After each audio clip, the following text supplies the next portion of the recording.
hari ini? Baik. Nah, di sini Bu Guru akan memberikan cerita rakyat yang berjudul Si Pahit Lidah, ya. Cerita ini dari Sumatera Selatan, ya. Nah, Ibu bacakan ya ceritanya, nanti kalian membaca dialog, ya. Ya. Nah, Si Pahit Lidah adalah julukan untuk Serunting, seorang pangeran yang berasal dari Sumatera Selatan. Ia terkenal punya kesaktian yang tinggi. Namun ternyata kesaktiannya bisa dikalahkan oleh adik iparnya, Arya Tebing. Keduanya bertikai memperebutkan cendawan emas yang tumbuh di perbatasan ladang mereka. Nah, bagaimana cara Arya Tebing mengalahkan Serunting yang sakti itu? Lalu, mengapa Pangeran Serunting dijuluki Si Pahit Lidah? Simak kisahnya dalam cerita Si Pahit Lidah berikut ini. Nah, dahulu, di daerah Sumedang, Sumatera Selatan, ada seorang pangeran bernama Serunting. Ia adalah anak keturunan raksasa yang bernama Putri Tenggang. Suatu hari, Pangeran Serunting mempersunting seorang gadis desa bernama Siti. Setelah menikah, ia mengajak istrinya untuk tinggal di istana. Namun Siti bingung. Di satu sisi, ia tidak ingin berpisah dengan adik laki-laki yang bernama Arya Tebing. Tapi di sisi lain, ia harus patuh pada suaminya. Dinda tidak tahu harus berbuat apa lagi. Kanda Dinda tidak tega jika harus meninggalkan Arya Tebing, adik Dinda satu-satunya, kata Siti kepada suaminya. Kalau begitu, bagaimana jika Arya Tebing kita ajak untuk tinggal bersama di istana, usul Pangeran Serunting. Siti pun menerima saran tersebut. Namun ketika hal itu disampaikan kepada Arya Tebing, adiknya itu justru menolak. Ia lebih senang hidup bebas di desa daripada tinggal di istana yang penuh dengan aturan.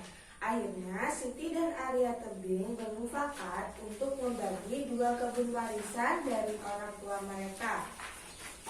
Kebun yang menjadi bagian Siti secara tidak langsung juga sudah menjadi milik Pangeran Serunting. Agar tidak terjadi perselisihan di antara mereka, Pangeran Serunting pun menyarankan agar kebun mereka diberi pembatas.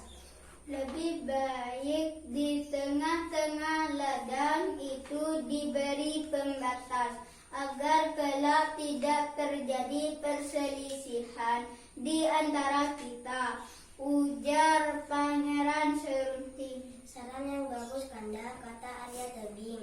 Keesokan harinya, Arya Tebing bersama Serunting berangkat ke kebun itu dengan membawa sepotong kayu pembatas. Nah, setiba di sana, kayu pembatas itu mereka tanam dalam-dalam di tengah ladang. Beberapa hari kemudian, pada kayu pembatas itu tumbuh tanaman cendawan atau jamur. Namun, cendawan yang tumbuh pada batang kayu itu jauh berbeda. Cendawan yang mengarah ke kebun Serunting hanya cendawan biasa. Sedangkan cendawan yang mengarah ke kebun Arya Tebing berupa cendawan emas. Arya Tebing itu pun menjual cendawan emas tersebut dan ia menjadi kaya raya. Rupanya Serunting iri hati melihat nasib baik dialami oleh adik iparnya tersebut. Suatu hari, Serunting mendatangi Arya Tebing yang sedang memetik jamur emas di ladangnya. Ia sudah tidak kuat menahan perasaan iri yang menyelimuti hatinya. Hai Arya Tebing, apa yang kau lakukan terhadap tanaman cendawanku? Tanya Pangeran Serunting. Apa maksud Kanda? Aku tidak melakukan apa-apa terhadap cendawan Kanda, jawab Arya Tebing dengan heran. Ah, bohong kamu pasti. Pasti kamu telah berbuat curang kepadaku. Tuduh Pangeran Serunting.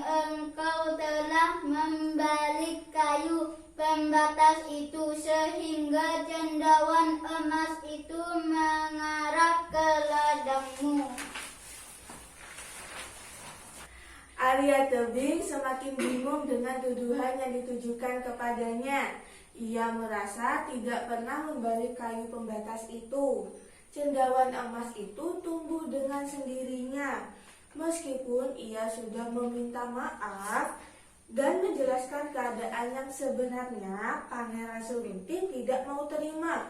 Bahkan ia menantang Arya Tebing untuk berkelahi.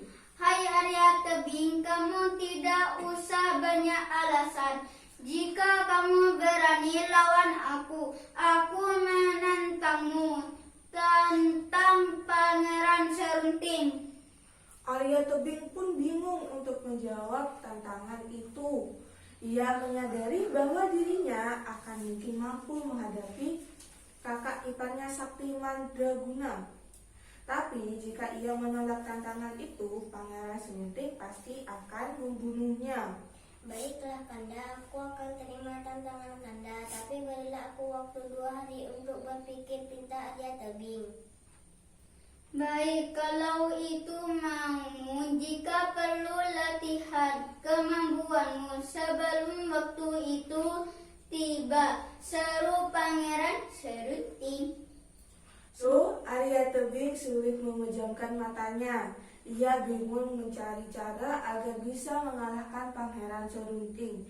Sehari sebelum pertarungan itu dimulai, ia akhirnya menemukan jalan keluarnya. Aku tahu cara sekarang. Gumam Arya Tebing, Kak Siti pasti tahu kelemahan Pangeran Serunting. Arya Tebing menemui kakaknya secara sembunyi-sembunyi. Ia kemudian meminta kepada kakaknya agar mau memberitahu kelemahan Pangeran Serunting. Kak Siti, tolong kasih tahu aku mengenai kelemahan Pangeran Serunting. Bujuk Arya Tebing, kalau tidak ia pasti akan membunuhku. Siti tidak menjawab, hatinya sedang bingung. Ia tidak ingin adiknya mati, tapi ia pun tidak mampu mengkhianati suaminya. Maafkan aku adikku, aku tidak bisa mengkhianati suamiku, kata Siti kepada adiknya. Tolonglah aku Kak, lemah Arya Tebing, jika pun aku mengetahui kelemahan Pangeran Serunting, aku tidak akan membunuhnya, sedangkan ia pasti akan membunuhku. Apakah kakak rela melihat aku tewas di tangan suami kakak sendiri? Siti kembali terdiam. Ia tersentuh dengan perkataan adiknya. Baiklah Dik, aku akan memberitahukannya, tapi kamu harus berjanji untuk tidak membunuhnya, ujar Siti. Baik, aku janji aku tidak akan membunuhnya, kata Arya Tebing. Akhirnya, Siti pun membocorkan rahasia kelemahan suaminya kepada Arya Tebing. Rahasia kesaktian suamiku ada pada rumput ilalang yang selalu bergetar walaupun tidak tertiup angin, kata Siti. Jika kamu menombak rumput ilalang itu, kekuatannya langsung lenyap seketika. Baik Kak, terima kasih atas bantuannya, ucap Arya Tebing. Pada hari yang telah ditentukan, Pangeran Serunting dan Arya Tebing pergi ke sebuah padang ilalang. Setiba di sana, pertarungan pun dimulai. Baru saja pertarungan itu dimulai, Arya Tebing sudah mulai terdesak oleh serangan-serangan kakak iparnya. Hal itu menunjukkan bahwa betapa tingginya kesaktian Pangeran Serunting. Meskipun demikian, Arya Tebing tidak gentar karena sudah mengetahui kelemahan sang pangeran. Pada saat yang tepat, ia segera menembak ilalang yang bergetar di padang itu. Seketika itu pula, sang pangeran jatuh tersungkur ke tanah dengan keadaan luka parah. Merasa dikhianati oleh istrinya, Pangeran Serunting pergi meninggalkan kampung halamannya menuju ke Gunung Siguntang untuk bertapa. Setiba di sana, tiba-tiba ia mendengar suara gaib dari Sang Hyang Mahameru. Hai anak muda, maukah kau mendapatkan kekuatan gaib? Tanya suara itu.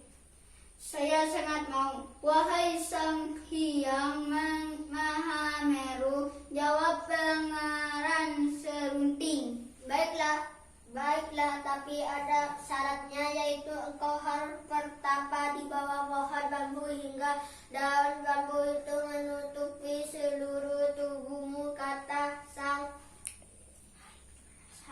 Hyang Mahameru. Tanpa berpikir panjang, Pangeran Serunting segera menyanggupi persyaratan itu. Setelah itu, ia langsung memulai tapanya dengan penuh konsentrasi. Nah, segala bentuk kehidupan dunia telah lenyap dalam pikiran dan ingatannya. Rasa lapar dan dahaga pun tidak dirasakannya lagi. Semakin lama, ia semakin larut dalam tapannya sehingga tak terasa sudah 2 tahun ia bertapa. Saat itu pula seluruh tubuhnya telah tertutupi daun-daun bambu yang telah berguguran. Sesuai dengan janjinya, Sang Hyang Mahameru kembali mendatangi Pangeran Serunting. Wahai anak muda, karena kau telah berhasil melaksanakan syarat itu dengan baik, maka kini saatnya aku menurunkan ilmu kesaktian kepadamu, kata Sang Hyang Mahameru. Kesaktian apakah itu, wahai Sang Hyang Mahameru? Tanya pangeran itu penasaran. Apapun yang aku ucapkan akan berubah menjadi kutukan, jawab Sang Hyang Mahameru. Dengan perasaan gembira, Pangeran Serunting segera pulang ke kampung halamannya. Dalam perjalanan pulang, terbesit di pikirannya untuk menjajal kesaktian yang baru diperolehnya itu. Saat menjumpai hamparan pohon tebu di tepi danau, ia berkata, jadilah batu, wahai pohon tebu, serunya. Berkat kesaktian lidahnya, hamparan pohon tebu itu langsung berubah menjadi batu. Oleh karena itulah Pangeran Serunting dijuluki si pahit lidah karena kesaktian lidahnya itu. Selanjutnya, si pahit lidah mendapati sebuah bukit gersang dan tandus bernama Bukit Serut. Ia kemudian mengubah bukit gersang itu menjadi hutan belantara. Ketika tiba di suatu desa, si pahit lidah memenuhi keinginan sepasang suami istri yang sudah tua untuk memiliki anak. Dengan kesaktian lidahnya, ia mengubah sehelai rambut milik si nenek menjadi seorang bayi laki-laki. Begitulah seterusnya, di sisa perjalanan menuju Sumedang, si pahit lidah terus belajar berbuat baik kepada sesama makhluk hidup. Setiba di kampung halamannya, rasa dendamnya kepada Arya Tebing pun hilang. Sudah seiring dengan perbuatan baiknya di sepanjang perjalanannya. Ia pun meminta maaf kepada adik iparnya itu, juga kepada istri tercintanya. Nah, udah selesai kan ceritanya. Nah, sekarang ibu ingin bertanya kepada kalian. Siapa sih tokoh utama dari cerita tersebut, Asraf? Serunting. Wah, pintar sekali. Nah, selanjutnya, watak dari Serunting itu bagaimana sih, Bagas? Iri hati, pemarah, dan pendendam. Oh, pintar sekali. Nah, sekarang ibu ingin bertanya kepada Putri, gimanakah latar cerita si pahit lidah itu? Sumatera Selatan. Oh, pintar sekali. Tahu Sumatera Selatan? Ya. Oh iya, tahu Sumatera Selatan gimana ya? Sekarang buat Andi, amanat dari cerita si pahit lidah itu apa sih? Tidak boleh punya rasa iri dengki. Oh iya, jadi kita tidak boleh mempunyai rasa iri dengki ya. Jadi kita tidak boleh sombong, kita tidak boleh iri hati, kita tidak boleh pemarah, kita tidak boleh pendendam kayak Serunting itu ya.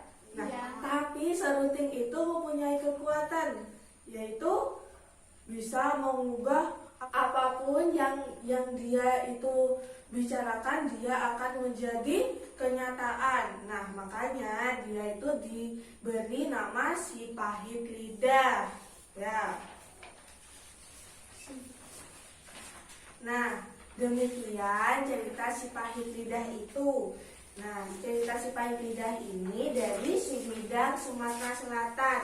Pesan moral yang dapat dipetik dari cerita dia tersebut adalah bahwa ilmu yang kita miliki sebaiknya dimanfaatkan untuk menolong dan berbuat baik kepada orang lain, bukan untuk menyombongkan diri, ya.